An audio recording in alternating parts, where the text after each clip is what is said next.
Federal সাংবাদিক union বিএফইউজের সভাপতি রুহুল আমিন গাজী মারা গেছেন। ইন্না লিল্লাহি ওয়া ইন্না ইলাইহি রাজিউন। রাত ৯টার দিকে অসুস্থ অবস্থায় রাজধানীর একটি বেসরকারি হাসপাতালে তিনি শেষ নিঃশ্বাস ত্যাগ করেন। রুহুল আমিন গাজী কিডনি সংক্রান্ত জটিলতায় আক্রান্ত ছিলেন। স্বৈরাচার শেখ হাসিনা সরকারের আমলে দীর্ঘ কারাবাসে নানা শারীরিক জটিলতা দেখা দেয়। ব্যাক পেইন, উচ্চ ডায়াবেটিস সহ নানা রোগে ভুগছিলেন তিনি। রুহুল আমিন গাজী সবশেষ দৈনিক সংগ্রামের চিফ রিপোর্টার ছিলেন। সাংবাদিকদের অধিকার ও দাবি আদায়ে সোচ্চার ছিলেন তিনি। তার মৃত্যুতে শোক জানিয়েছেন এনটিভি চেয়ারম্যান মোহাম্মদ মোসাদ্দেক আলী।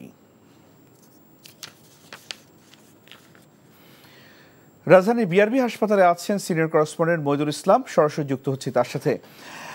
মইদুল, রুহুল আমিন গাজীর জানাজা এবং দাফন সম্পর্কে কিছু জানতে পেরেছেন কিনা?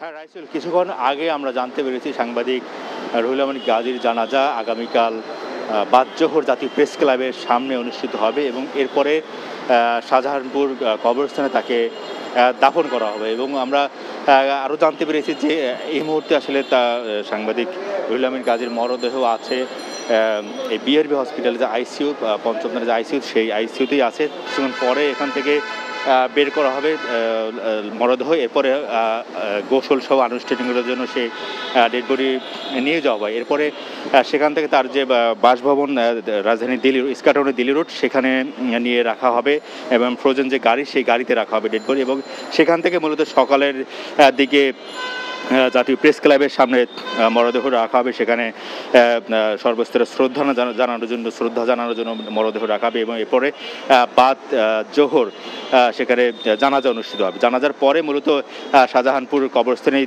দাফন করা হবে। তো তার মৃত্যুর খবরের পাওয়ার পরে তার যে দীর্ঘদিনের সহকর্মী এবং সাংবাদিক নেতৃবৃন্দ বিভিন্ন পর্যায়ে তারা এসেছেন এই হসপিটালে এবং তারা আসলে স্বজনদের কাছে সমবেদনা জানাচ্ছেন। এবং আপনি জানেন যে রুহুল আমিন গাজী দীর্ঘদিন ধরে সাংবাদিকদের নেতৃত্ব দিয়ে আসছেন বিভিন্ন সংগঠনে এবং তিনি সাংবাদিকদের অধিকার আদায়ের জন্য লড়াই সংগ্রাম করেছেন। তো তার মৃত্যুতে এক ধরনের শোকের ছায়া নেমে এসেছে বলা যায়। তো এই ছিল এখানকার অবস্থা। জানছিলাম রুহুল আমিন গাজীর মৃত্যুর খবর।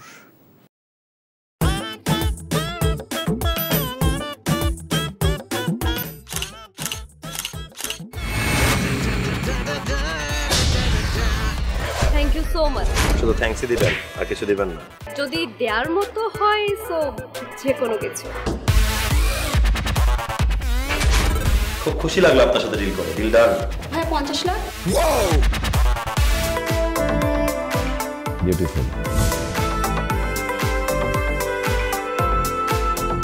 আমি চাচ্ছি এই থার্ড ডেতে তোমাদের এনগেজমেন্টটা করে ফেলো।